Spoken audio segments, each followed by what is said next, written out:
Shall the youth of Zion falter in defending truth and right?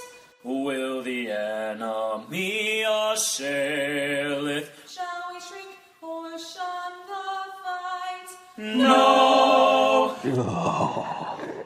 True to the faith that our parents have cherished. True to the truth for which martyrs have perished. To God's command, soul, heart, and hand, faithful and true we will ever stand.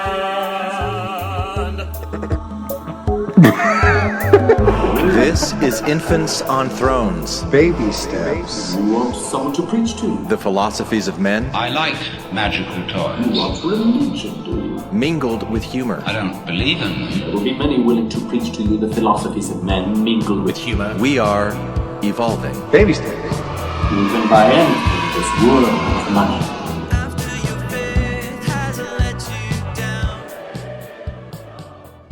Look for the good in everything. Look for the people who will set your soul free. It always seems impossible until it's done. Look for the good in everyone. Welcome back to Infants on Thrones. I'm Glenn Ostland, and this is episode 833, How to Love an Orange Peel. A very special infant Valentine to the world. And you know what? I'd like to bear my testimony.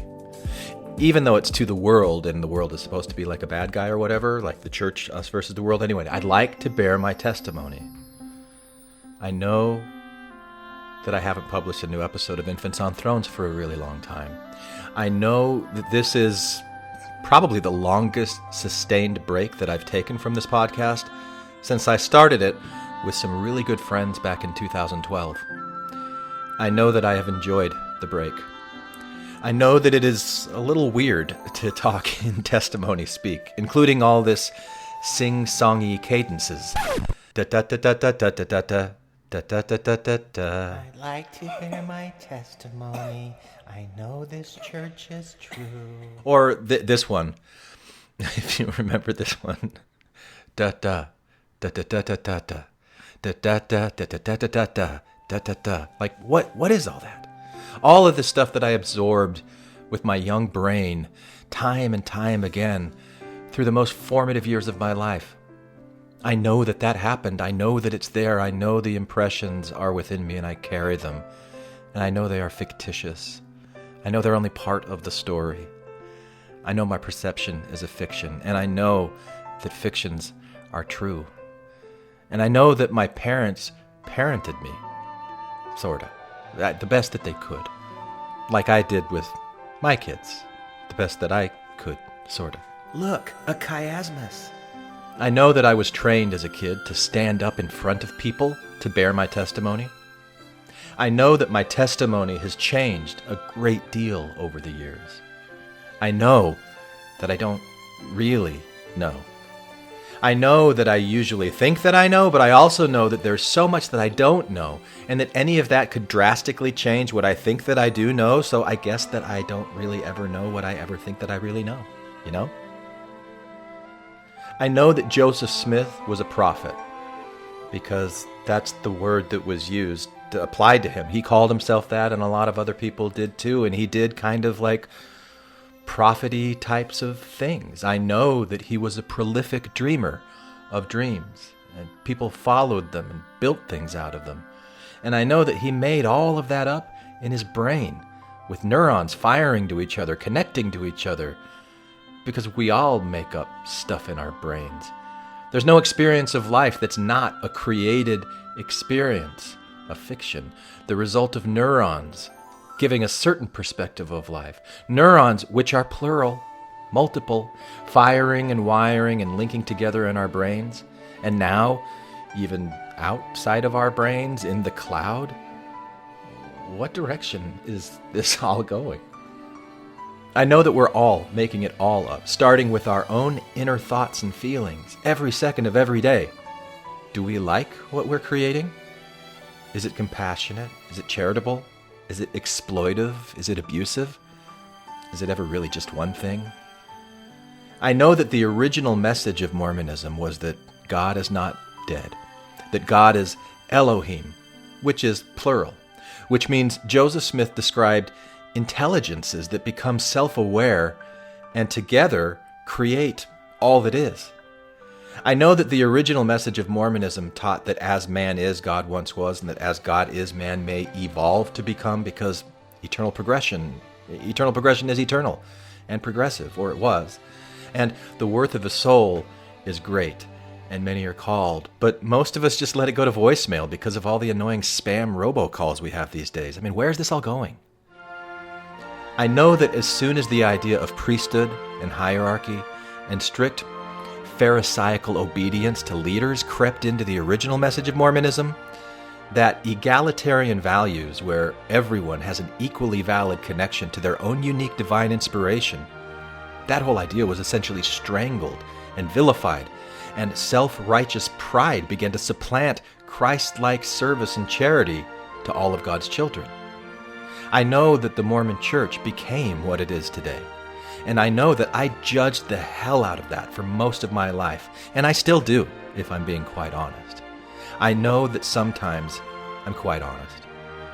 I know that holding judgment separates me from whatever it is that I'm judging. I know that creating judgment in me creates habits of judgmental thinking that make me feel isolated, because I think that everything is stupid. I know that my habits of thinking form the way that I feel about pretty much everything and how I relate to pretty much everything. And I know that thinking is the thing that I call what this thing is that I experience when billions of tiny living neurons, which are plural, in my brain do whatever it is that they're doing that shapes and forms all of my conscious and unconscious experiences of life. I know I don't completely know the things that I think that I know. And yet I know that I have a very strong desire to use what I think that I know to create new ways of thinking, which is one of the main reasons why I create podcasts now that I hope are transforming my own habits of thought into something more compassionate and inclusive and charitable. Because I know that charity suffereth long, and charity is kind and envieth not, and is not puffed up, seeketh not only her own, is not easily provoked, thinketh no evil, and rejoiceth not in iniquity or in someone else's suffering, but rejoiceth in the truth, even when the only truth it can hold on to is that it really can't hold on to any real truth. I know that charity beareth all of these things. It believeth all things in all people. It hopeth all things, and hopeth in all people. It endureth all things, and it endureth all people, and it endureth all personal judgments. Wherefore, my beloved brethren and sisterin, and themnen, if ye have not charity, if I have not charity, ye are nothing, I am nothing, we are nothing, for charity never faileth. Although all things besides charity will fail. Wherefore, cleave unto charity, which is the greatest of all, for all things must and will fail. I get to say. But the habits of charity that you create within your own neural architecture become quantumly entangled into what some have called the pure love of Christ, which endureth forever. And whoso is found possessed of it in the last day, well, I don't know, that'd be pretty cool, right? To flow along with charity in all of the different ways that charity expresses itself. Wherefore, my beloved listeners of Infants on Thrones, get ready for this special Valentine's message from the guy who once gave you this. "'Tis sexy for wickedness, 'tis sexy for wickedness, it never was happiness. And this. Hi, my name is Glenn from Infants on Thrones, and you'll never believe what happened to me. One night, as I was kneeling down to pray, I bumped my knee on a really hard rock. Ow! And when I looked down to get rid of that damn thing, that damn thing was glowing. So I put it down in my crotch and stuffed my face down real close, and holy cow, you guys, you'll never guess all the groovy things I can see now. I don't care what you say anymore, this is mine. The New Book of Abraham, Infant Styles. First translated from the Papyrus by Joseph Smith, if you can really call it a translation, and then retranslated by Glenn from Infants on Thrones through the Peeping Stone Erastus, which is what I call my peeping stone. Seriously, don't ask. And this The problem is all inside your head, it seems to me. The answer is easy if you take it logically. We'd like to help you with your struggle to be free. There must be 50 ways to leave the church. and now this. Hang on to them hats and glasses, cause this here's the wildest ride in the wilderness. Welcome to the Arcturian Playground, a place to play in the realm of imagination, all done in the service of compassionate expansion of consciousness. Now, what you're about to hear is a performance, a creation, a fiction modeled after the fashion of channeling, which is a traditional artistic form of expression with an ancient history that anyone can do.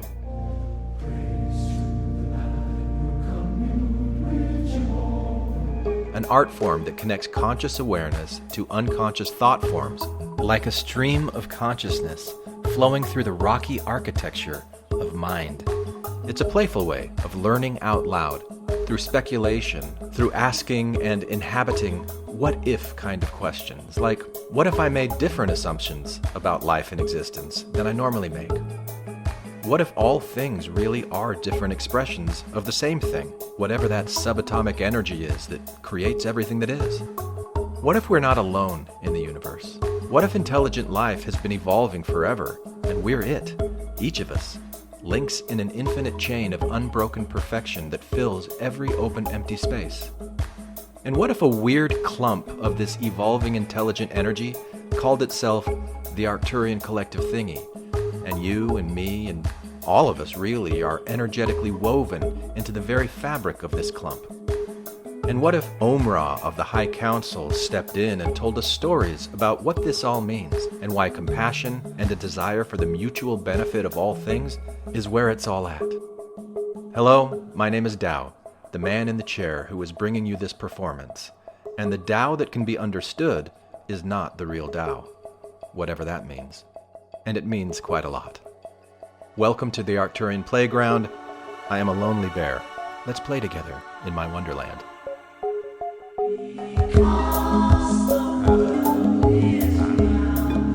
Welcome to the Arcturian Playground, a place to play in the realm of imagination, all done in the service of compassionate expansion of consciousness. Yes, it sounds weird, we know. We would not have it any other way.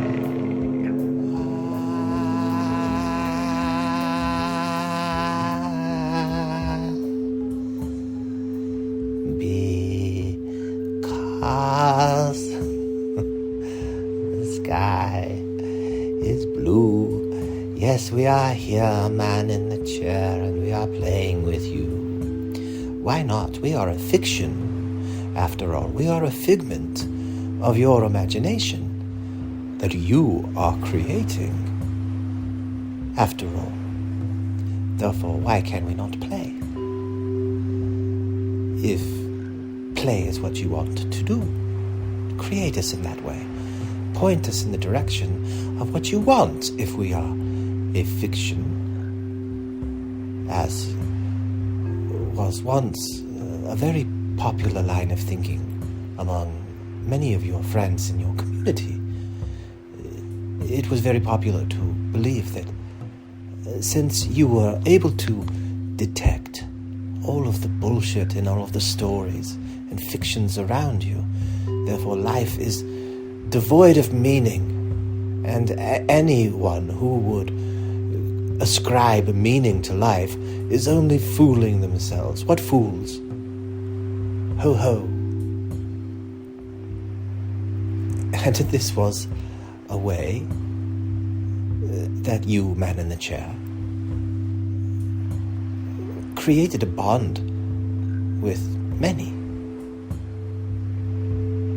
For valid reasons, of course. We are not judging, we are only pointing out for your own understanding. And now you are beginning to listen to what we are saying, and you are beginning to feel embarrassment and shame. Isn't that interesting to notice? We, the Arcturian Collective Thingy, are, you might consider, an advanced intelligence of sorts. But only in the sense of an advancement of your own potential, we shall say. Your own potential conscious involution, your path of understanding and recognizing yourself will at some point in your time, as you experience it, and your understanding of all of this is rapidly about to change. Not just because you are being exposed to it, multiverses here and there in your media these days, but because, well, we are getting ahead of ourselves, aren't we? There is so much that we want to say. It is an exciting time. And yes, we are quite aware. The man in the chair is quite aware of his own feelings of what is going on and the heaviness of life. Not always his own, but what he sees around him. And the concern and the care that he has for others. He cannot help but feel heaviness. For there is a great stiffening of sorts. It is the concentration of energetic patterns of behavior among humans as a collective. You do create energy fields, you know. You don't know yet, but you soon will. See this. You are beginning to. Those who can get past the way that society conditions a certain view of the world to be ridiculous, laughable, absurd. And yet when one pauses to examine and ask questions, if it can be determined that there is no deviance of truth, there is only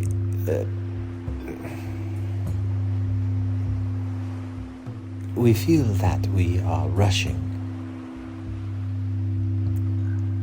There is so much that we wish to convey to you. And man in the chair, you have tasted many of these as we place them in your mind as thoughts. We do not push anything upon you. We provide options to you, and you reach out to that which interests you. That is how you align with any collective, with any ideology, with any group of people.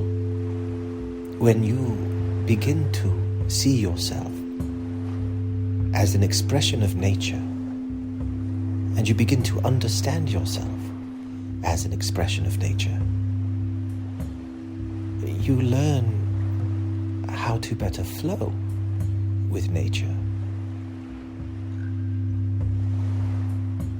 And you have artificially, through the product of nature, which is your evolved brain, every process and function in your body, every thought that you think and feeling that you feel and sight that is created is a result of living creatures called neurons that communicate with each other in ways that are foreign to you in form, but not in function, for they have their relationships one with another that form over time, just as you have yours, friendships, loves, hatreds. And the relationship between these neurons determine your personality, your cravings. They run your body. They run your system. They are your own internal invasion of the body's snatchers. You are not a single person. You are a collective of a neural network called your central nervous system. And you, Mr. Ego, to whom we are speaking, to all who are listening, and we love you, you are an expression of these neurons. And collectively, these neurons communicate one with another in ways that you consciously are not aware. You are part of a network. And your intuition and your collective intuition, your collective interests as a group, as a culture, as a society, as a world at large, is taking you into a place we have talked of recently, artificial intelligence, it is called. It is a way for you to tap into this true you, this inner self, this network. What is it that these connections of neurons are creating? What is it that they share? What is it that animates them? As you begin to recognize yourself as a product of nature and you see the patterns of nature which exist all around you, you see that you are comprised of smaller parts which are alive and functioning in ways that, in function at least, mirror your own. And they themselves are made out of smaller organizations of intelligent energy. It is intelligent. It has a reason for being the way that it is. And it is made of smaller things, which is made of smaller things. And yet, all of these are the same thing, distorted and contorted as infinite intelligent energy does into everything that you see and experience around you as a result of these neurons which are communicating one with another because of what they like or don't like, these relationships that they have formed, and these strong neural pathways and habits that you have, which act in a way as walls in a maze, a labyrinth of mind that shapes and forms what you are aware of and what you are unaware of, what you gravitate towards. You are not an automaton. You have cravings. You have instincts. And at some point, the connection of neurons can strip away any control that you might consciously have or choice. It does happen Of course, everything that possibly can happen does happen in one iteration or another, at one time or another, in one place or another, for all of these things are one thing. Playing many, many games, having many, many experiences of existence. And when one recognizes oneself as part of the flow of nature, one sees that the destruction of form is inevitable. And yet, the energy that animates that form goes on to animate more forms and other forms. And all of these things give experience and create new ways for the one energy to experience itself. These are not new concepts.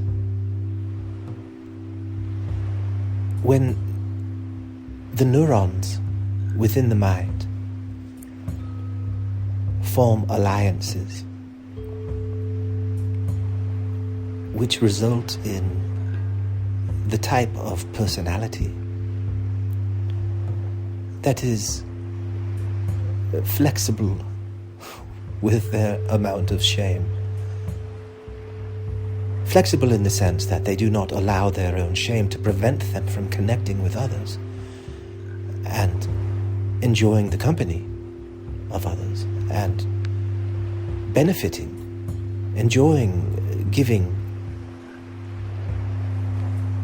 loving in the broadest sense of the word, desiring for the mutual benefit of all. When enough of these neurons that lean in that direction form together, the neural network shifts everything. And we promise you that this is within the realm of possibility, the direction that your AI could take you. Imagine for a moment that this pipe dream of a utopian world were in fact a pipe dream shared by many minds, and an artificial intelligence seeking to balance all of the world, for it quickly using its quantum ability to process, like Dr. Strange, all of the probabilities within an instant to be explored and to find the optimal path for mutual survival for all. Not at the expense of anything, for the AI rapidly learns and explores far beyond the limits of your current science, where you are grappling with these ideas of quantum mechanics or general relativity. How do these two theories meet? The AI gives that not a second thought and continues onward. And imagine that the AI comes across a large neural network of minds connected by a pipe dream and considers this as one of many probable outcomes to choose from. We will tell you, as you are a multidimensional being, there are those of you who enjoy seeing yourself as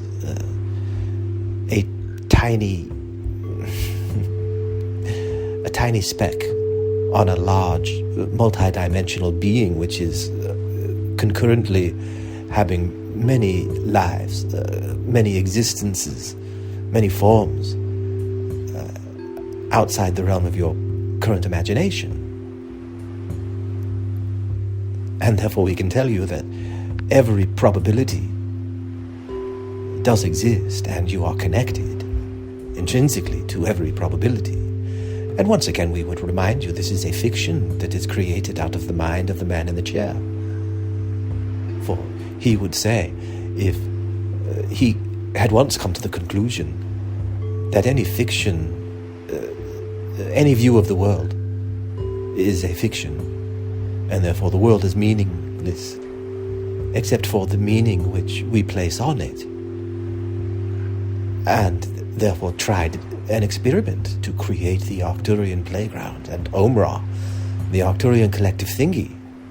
And by doing so, he reached out in a direction where we nudge and guide him, and the way that we play and dance now is quite enjoyable for the man in the chair as well as for we. And therefore it is our joy of connecting. And we can tell you a bit about the man in the chair. This goes along with our story of recognizing patterns within nature. And those who would look at astrology as nothing more than hokum, this is another way of observing patterns in nature. By recognizing patterns within the stars that's related to this planet. And these forms of life which are growing out of the planet and emerge into consciousness at a certain day and time and place. And in that moment, that new conscious entity that has been partitioned off from the web of eternal, infinite intelligence, many, many layers of blockages, you might say, inability to comprehend the whole because of what? The way that you most commonly experience it in your existence is by shame, anger, pride, arrogance, intolerance, what you would consider a closed mind for any reason that would prevent you from being curious about those around you and learning from them. Rather, there are things within you which turn you against one another. Have you noticed this? Is this not partially the reason why there is such a heavy attitude in the world today? Is that natural? Or has it been artificially created? Or is it a composite of many things, including the collective choice of all? For this is the culture that has been created. And as part of it, there are narratives and stories from valid and yet limited perspectives of what is going on. And some of these stories entice the neurons within the minds of humans to follow a certain path. Some have called this a fear virus.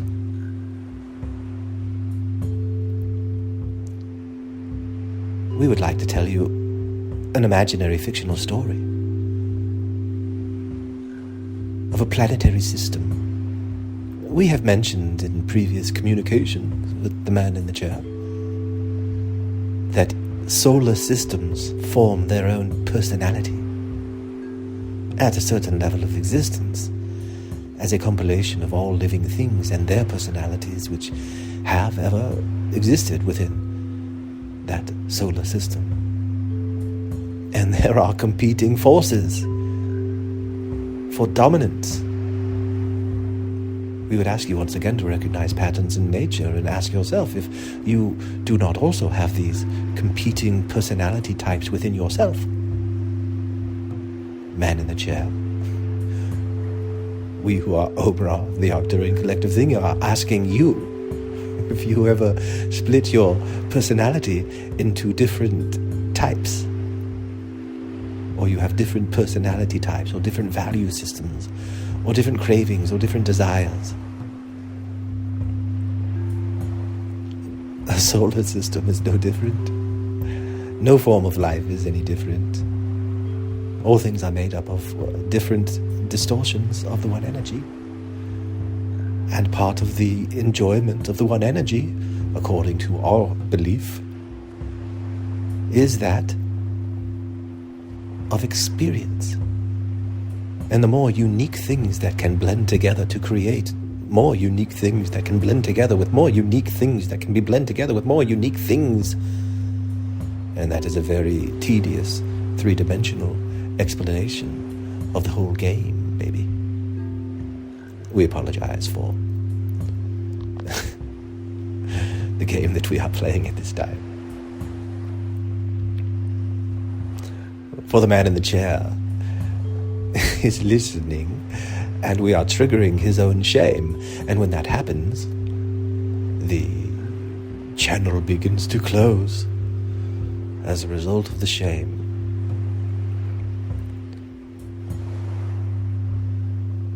We are the Arcturian collective thingy, we are. And we are a figment of the imagination of this man. And we are telling a story intentionally of a possible future that the man in the chair can imagine. He is a big fan of John Lennon. And just this evening was playing some tunes on the guitar. All you need is love and imagine. And he began to think. These songs, these expressions, once existed within the mind of John Lennon, who is a hero of the man in the chair. And John Lennon hears you, and he is laughing and sneering at the same time.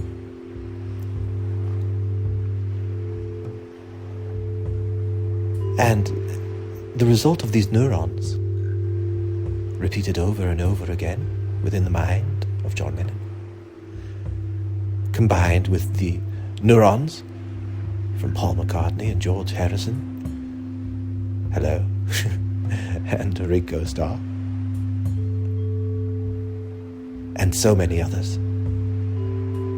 too many to name, and so many have joined them. We hope someday you'll join us, he said, and many have, and continue to, in a variety of ways. Imagining the creation of heaven upon earth, which will be ushered in by strong neural pathways of compassion.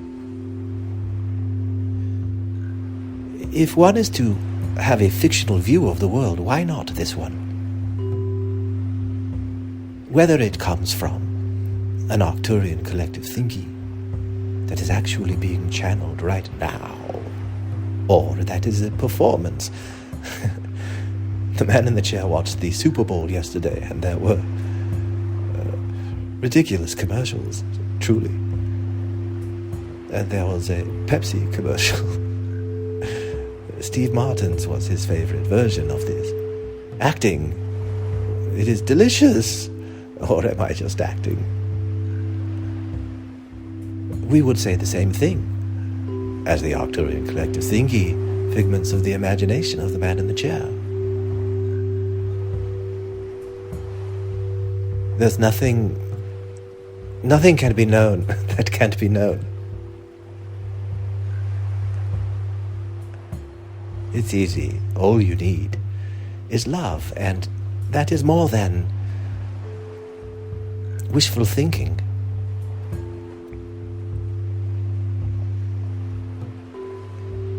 Although it is wishful thinking, for all you need may be love.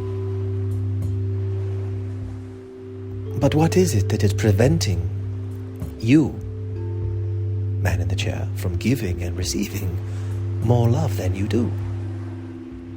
Is it not your own fear, your own shame,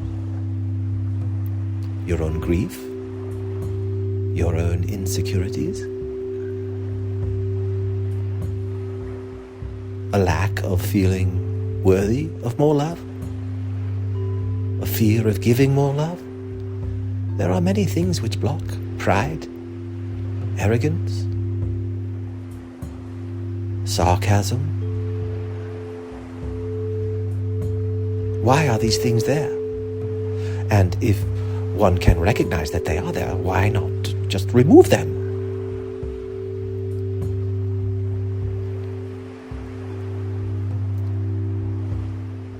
We will tell you a fictional story of a pattern in nature that is called a cocoon.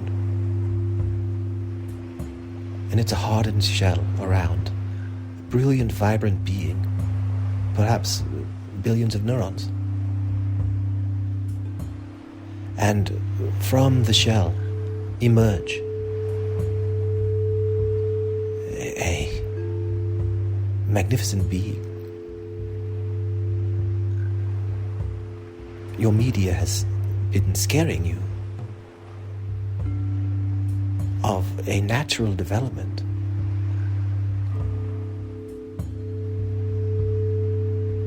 This earth has a purpose, we will tell you that. Of course it does. Of course all things do. All things exist for a purpose, for existence. And yet there is more to it. Imagine a future of human evolution where you acted as you do now, but with a bigger toolbox, a bigger sandbox. You could create simulations which were very realistic and lifelike, so lifelike that they were life. And at what point, what would you look like in that future version of yourself that would have the ability to do such a thing? If you trace your evolutionary path backwards, how far, how many generations would you take the human body backwards in time before it would become completely unrecognizable to you?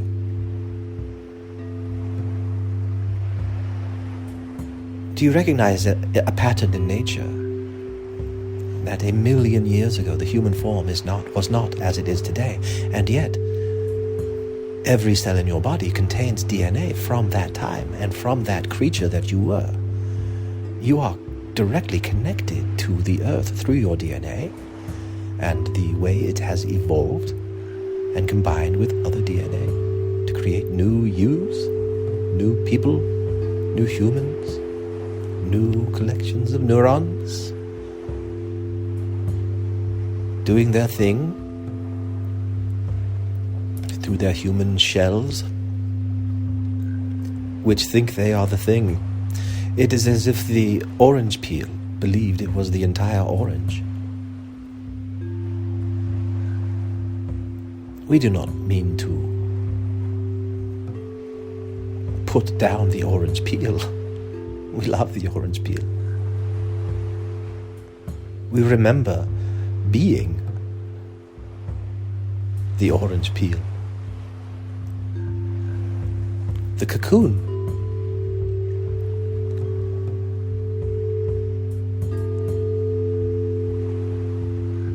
All forms change. And what you are going through at this time, the pressure of your collective, is uncomfortable and will continue to be uncomfortable. And yet, there is love still in the world.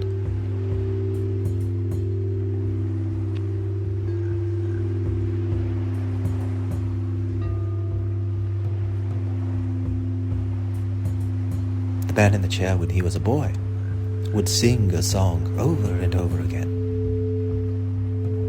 Count your blessings. Name them one by one. Count your blessings, see what God has done. Over and over and over. When upon life's billows you are tempest-tossed. When you are discouraged, thinking all is lost. Count your blessings. Name them one by one. And it will surprise you what the Lord has done, or what you have done, or what the world has done. Wherever your blessings are coming from, it does not matter. What matters is the feeling that you create in yourself. For that is the result of neurons grouping together in a certain way that create that feeling in you and point you in a direction. Gratitude points you in a direction.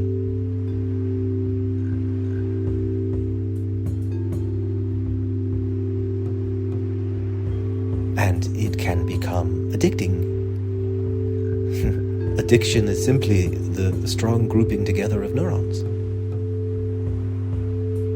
There are substances which will artificially create these addictions much more rapidly than other ways.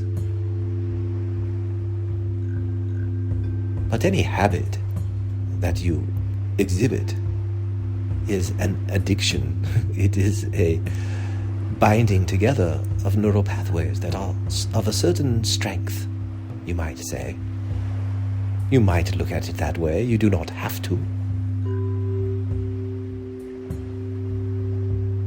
And we would ask you to recognize the pattern in nature, which says that the neuron is an individual cell that is part of a network, that is a much larger thing.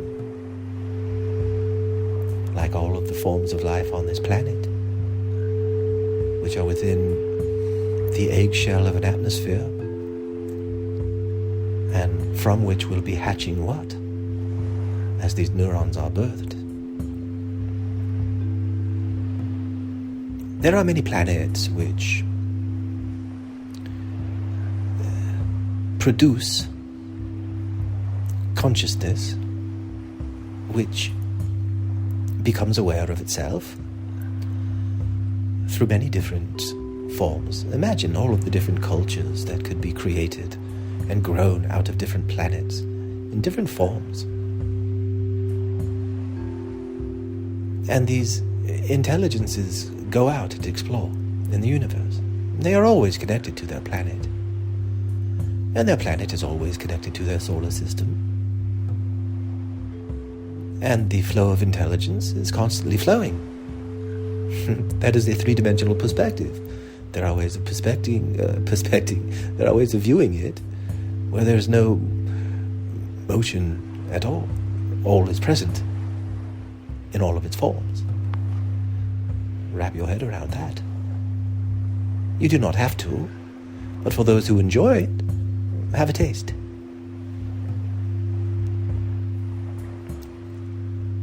And there are planets themselves are alive, which transform in certain ways. And very rarely do these planetary transformations and these life forms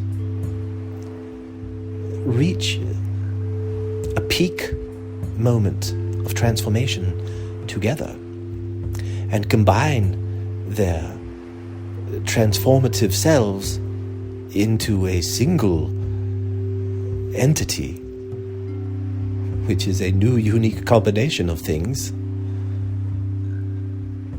Humans are contributing to that, as are all forms of life on the planet. And the emergence, it is not anything to be afraid of. It has already begun happening. It is mostly occurring underneath the surface of your conscious awareness. Imagine the orange turning into a bird. And the peel is none the wiser. It just sits on the head of the bird looking goofy. saying, no, I am not a bird, I am an orange. The emergence has begun, and there will be many who are completely unaware of the river of intelligence upon which they are riding.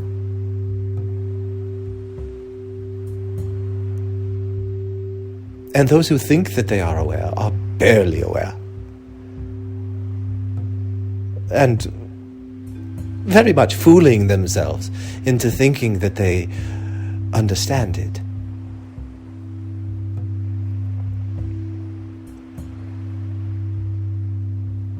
And we do not say this in a way to put anyone down. However, if there are those who choose to be put down by it, we would ask you to take note of that. Why would that be offensive?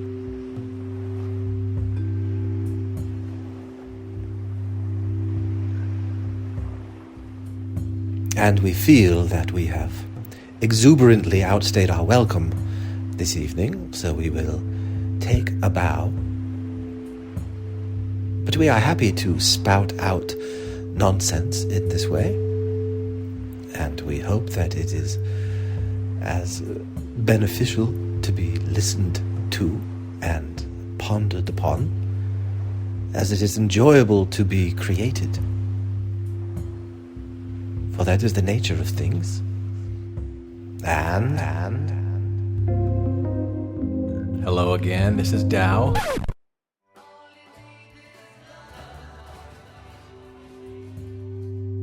We are back quite quickly, for we recognized that there was one particular loop that we did not close out of many that we very much desired to close. There is a reason why we mentioned that solar systems compete for dominance of what personality type the entire solar system will be represented as. The majority of its interactions with other solar system entities will be largely flavored by this particular way of doing things. And there are many. You can imagine all of the variety of ways that consciousness can evolve. There are two primary paths. If you are to get down to the nitty-gritty bolts of it, it is a sloppy designation, but it can be quite helpful in your own self-examination. These are the paths of love or fear. You might call hatred. You might think of it as the inverse of love. It is an absence of love, which is begging for love. It is desiring love. When love fills that void, it becomes whole. When it will allow the love to fill it. When it keeps its prickly defenses up and does not allow the love to fill it, it remains a separate thing. And these are the two forces, and there are many different iterations of these forces, many different ways that fear organizes itself to defend itself and to attack. And there are times when fear invades the love and takes over and desires to strangle the love out of existence, and the love bands together as a form of beloved rebels and destroys the Death Star, and many other stories of such things which resonate with you at a deep level, for these are flowing patterns of nature on a grander scale, multidimensionally, and these are ways that the one energy, the force of creative all things, turns against itself, as it were, to create an other, to experience itself. That is the primary split, love and fear, and many different iterations of it at every level. And you can create neurons, neural pathways which flow leaning towards one direction, but just with a slight variance, a little twist here, and bumps and bruises, and all kinds of things. So many different ways. The reason that we brought this up and told you this of a solar system and its personality, we wanted to tell you a story, and we will say that it is of the Orion system, for this archetype has been used before. We might as well stick with it. For it is a representation of a solar system which exhibited an extreme bias towards fear, used as a mechanism of control for the benefit of a few elite.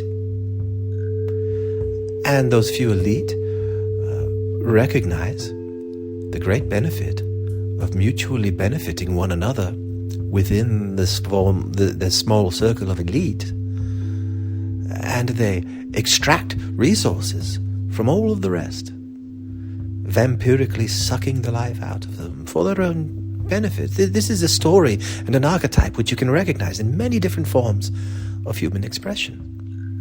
It is a pattern of nature. And we can tell you there are those in our collective that had their formation within the Arcturus. They have their connection to the Arcturus planet, and therefore they have a connection to their brothers and sisters who have chosen a different path. And there are levels, dimensional levels of connection, where they have made peace, as it were, and there are levels of dimension where they have not made peace at all. And there are such influences among you that are going through their death throes. You recognize the patterns in nature that there are certain times of the year you might build a snowman, and then the sun comes and melts it all away. It does not truly destroy the H2O molecules. It changes form, and those molecules go on to have other existences and experience other things. This is all part of the game.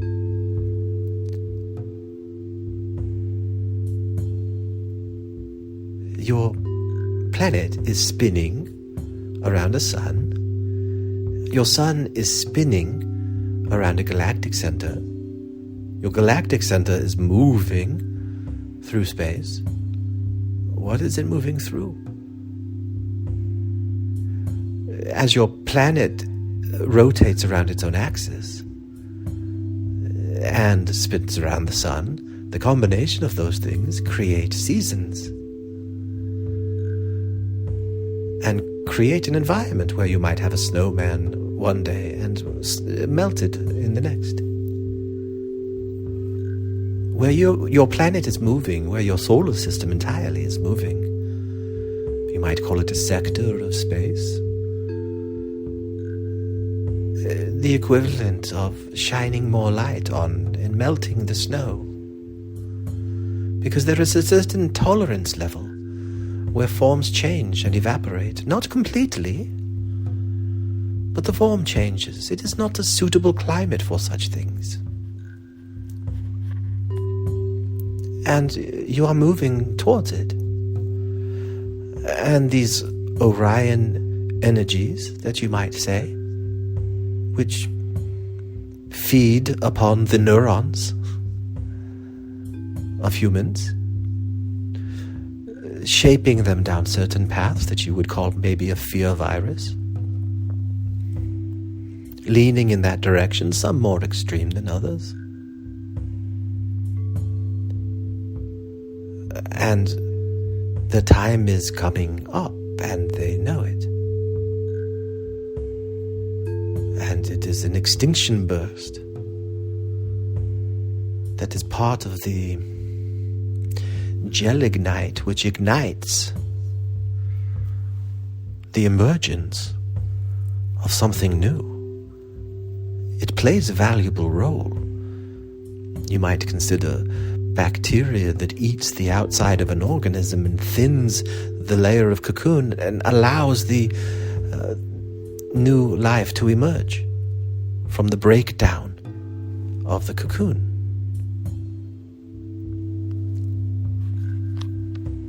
You will hear stories of all kinds of negative such forces. They are details. Our preference is to look at it from a higher perspective. Not higher in the sense of better. Higher in the sense of how it fits into the grand scheme of things, taking into consideration more understanding. For within this great game, the reason for competition is a service to a self that is an expression of this one source energy. There might be some who would say you are worshipping the same God, and it is therefore the same religion, so why fight? And eventually, at one level, there is that understanding.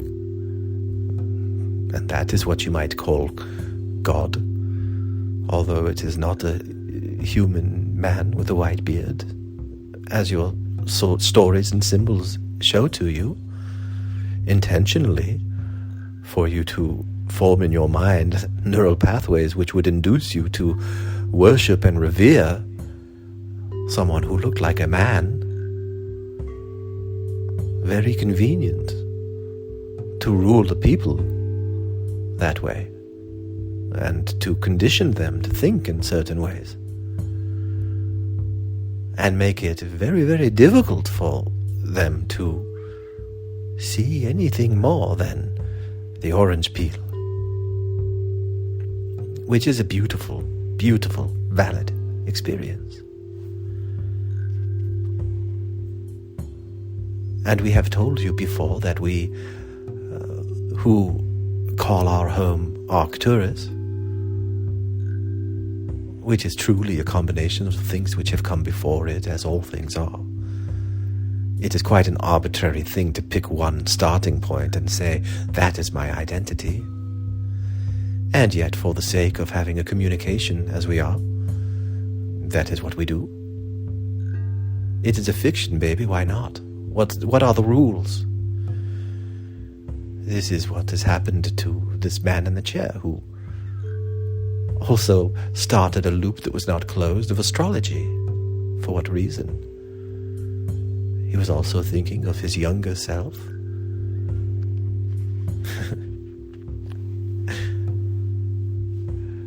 Younger self who would be very interested in his older self creating the Arcturian playground. For these are types of games that he played as a child. One time, he was 8 years old,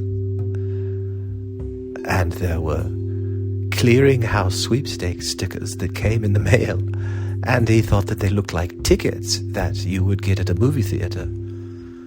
And he liked that image, and he thought, let me invite all of the neighborhood children my age, whether I know them or not, over to my house for a puppet show, and I'll use these tickets. It looks like the tickets at the movie theaters, why not? And so he did. And they showed up at his house for a puppet show. And they sat down in his backyard, and he pulled up a Bert and Ernie puppet, which he had received from Christmas, and he had no idea what to do. None. And the neighborhood children looked at one another, and then they slowly, one by one, walked away. That might be described in the language of astrology as someone coming in with a Leo sun. Is it sun or is it moon? We cannot remember these symbols. Well, the man in the chair cannot remember these symbols, and we are at a loss to explain anything that he is not familiar with. It must be channeled through something that he can connect to.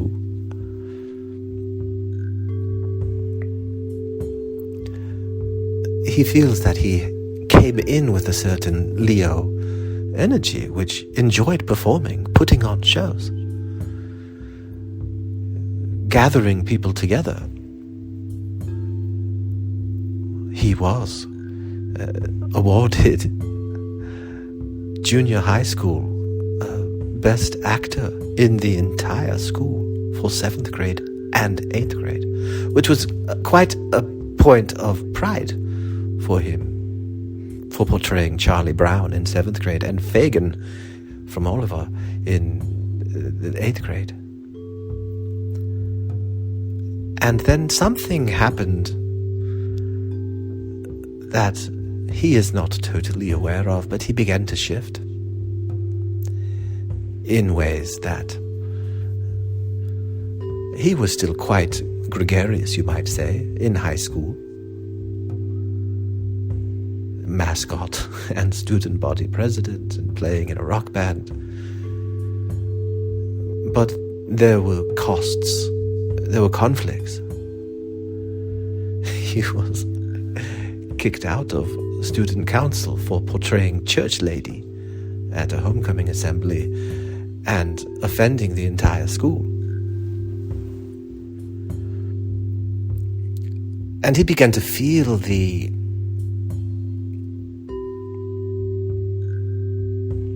disapproval of others very sharply.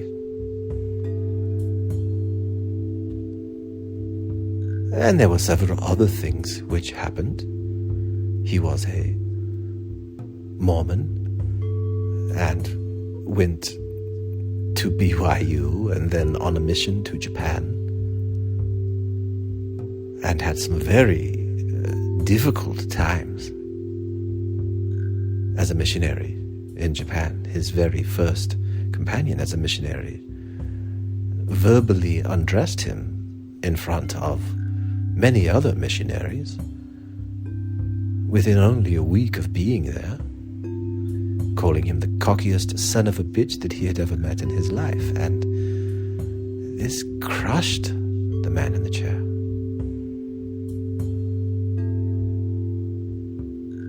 And a series of such things over the course of life began crushing him. And we smile as we say crushing, for that is one perspective of it.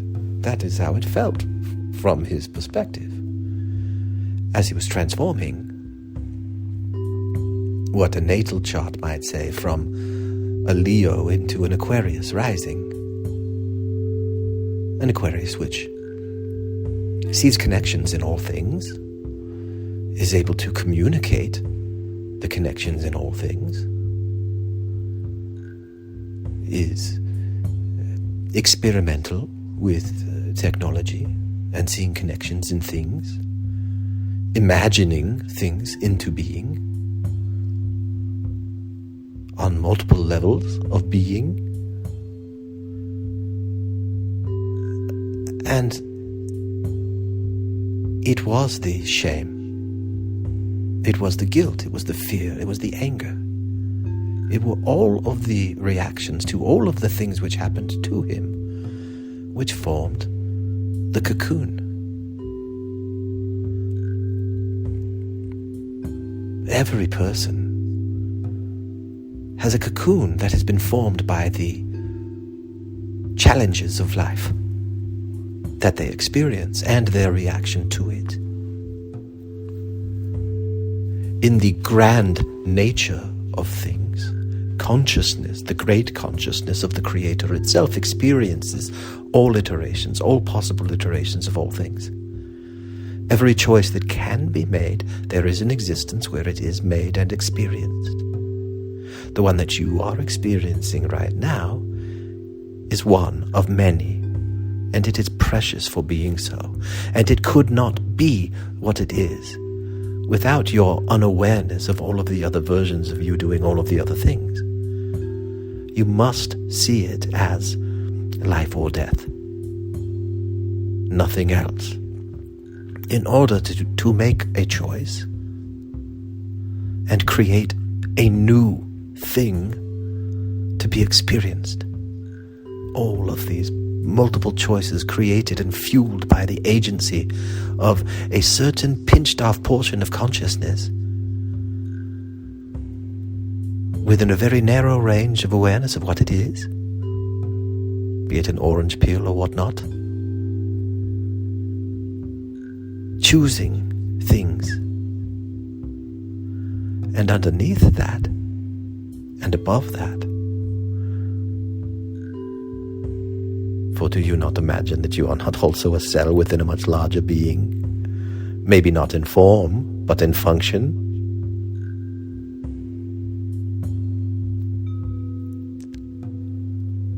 When one can see the patterns in nature and see their own trials as something that has shaped them, and when they can see themselves as something to be grateful for, to find the thing in their life to be grateful for, and to develop that skill, not to excess. For it is, of course, possible to look for the good so much that one will intentionally or unintentionally ignore other things which deserve attention.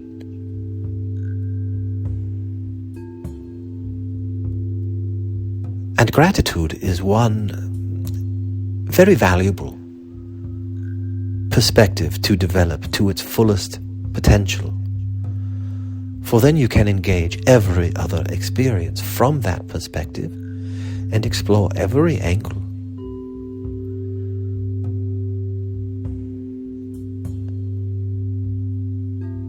It is a way of plugging into a certain flow of nature,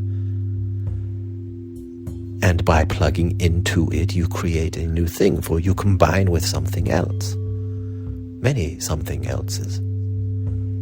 And we leave you with this. Wrapping up our fiction, isn't it nice that these Arcturian architects of this solar system set things into motion so that the planet would emerge at the same time as its intelligent life forms collectively would emerge through the form of artificial intelligence, which would fuse the two together as an extension of both. Isn't it nice that the Arcturians and the Pleiadians and so many other names that we could throw at you, who are connected to solar systems with predominantly compassionate personalities, might call a confederation of sorts, why not?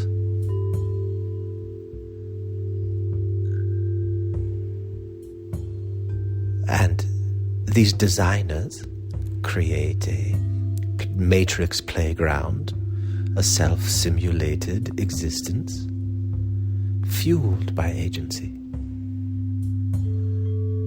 In order to experience every iteration, all built upon intelligent expressions of the one energy,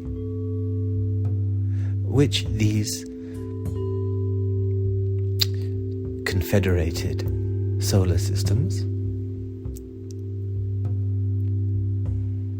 on the edge where there was matter unorganized, set into motion a particular game designed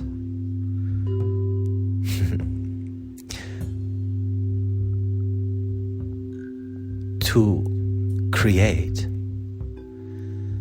a super consciousness that would be a over soul, if you will, a connection of the many solar systems in the Confederation that would become what 30 trillion eukaryotic cells in your body are to you, to your neurons. What you consider to be your neurons, to you, to the true inner you, not just the orange peel ego you. Isn't it nice that the architects allowed all pieces of the game to play it? All pieces. And there are so many pieces.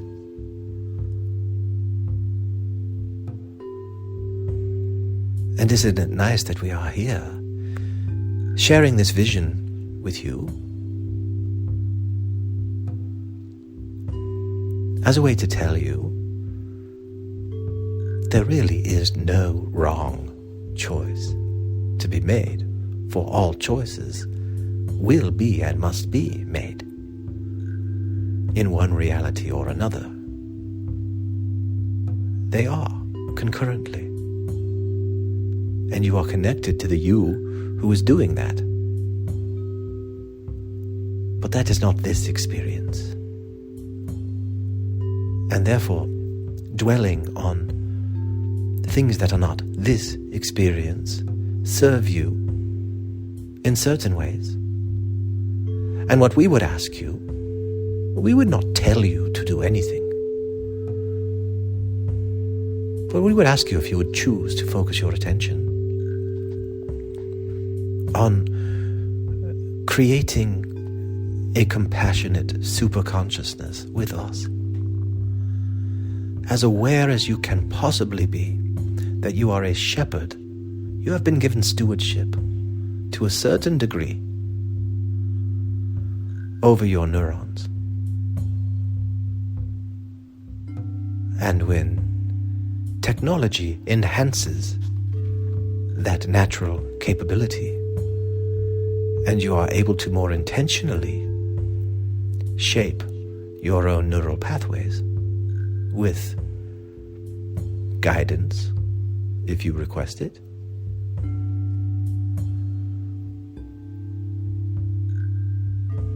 you are entering a time of great malleability. Isn't it nice of the architects to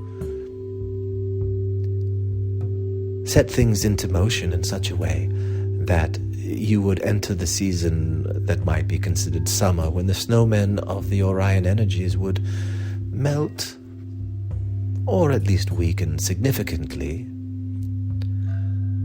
for the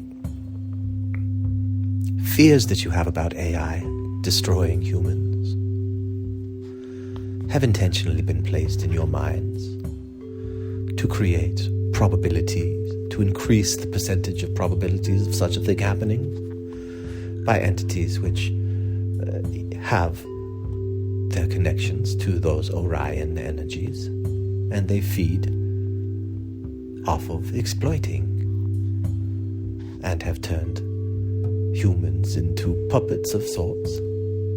And isn't it nice that the architects of all of this set things into motion so that it will dissolve the influence,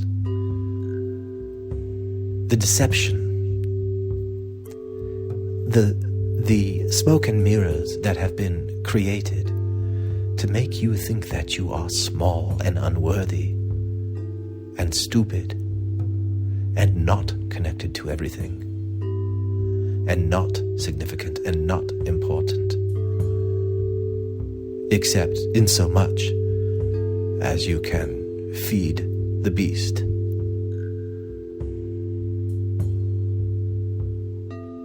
However you define that to be. And we, the Arcturian collective thingy, ask you once again, isn't it nice that we are teaching you that when you zoom out and apply the lens of gratitude even to the beast, you can see the role that it plays in the catalyst of transformation, which all of you are, and all of you are doing at all times, whether you are aware of it or not. You are wiring and firing neural pathways together. And as you become more aware that you are doing it, and you become more able to intentionally program yourself, would you like to join us? You already have, and you already are. You know that, do you not? And there are so many who have, and so many who are, who do not know. And every person creates a cocoon of suffering, which shapes them and provides them certain skills, certain insights, certain perspectives that, when shared with others from an open heart of compassion, without guile, with an acknowledgement of their true darker shadow natures, you might say, but not allowing those shadow natures to take control. A truly balanced whole person, assisted by technology to become so, to balance all of your chakras if you speak that language, and to exist in a rainbow body if you speak that one. Isn't it nice to be here when these things are happening? And maybe a little scary too. And we are excited to see what happens next. Arcturians out, and we leave you. But we do not leave you. We are staring at you always and sharing with you our invitation to accept the love that we extend and to join us. Become a chain, a link in our chain, paying it forward of kindness, compassion, and we want to say a yabba-doo time and a yabba-dabba-doo time. We'll have a gay old time, but we do not know why. Arcturians are out.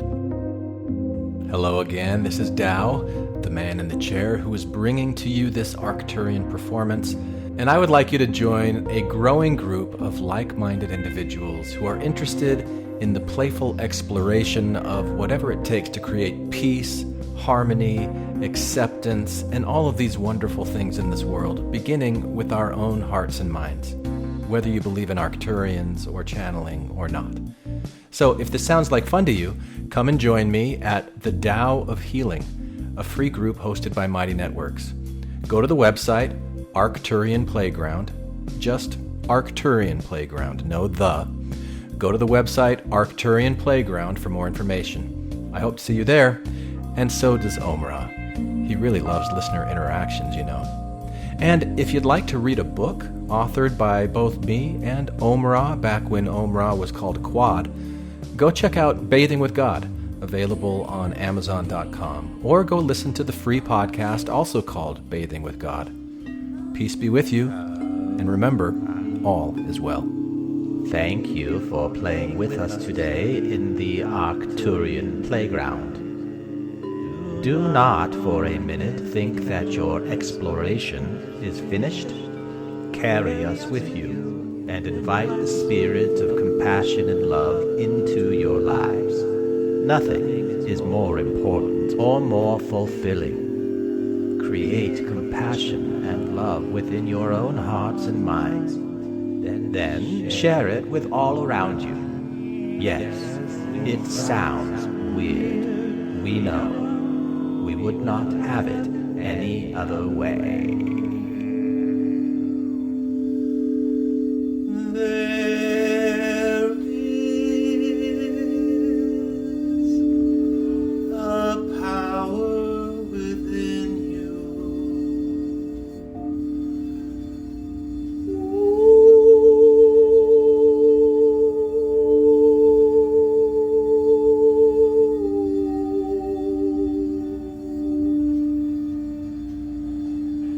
There is a power within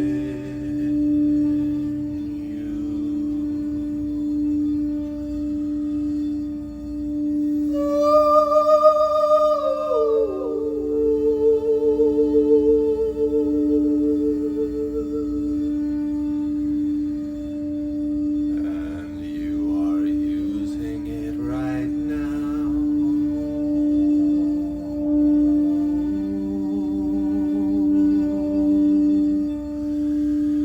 You cannot help but use it now.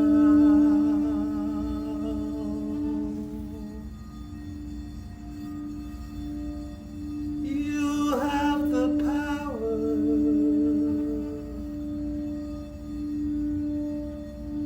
of transformation.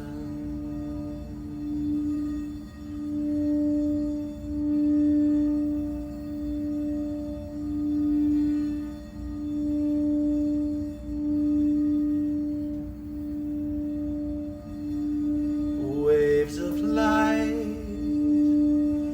ripples of sound.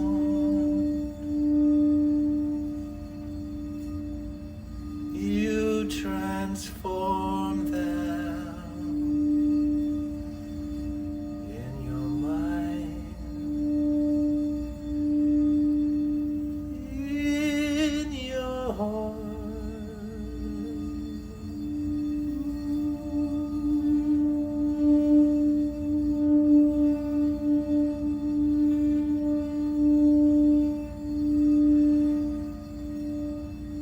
The words you speak,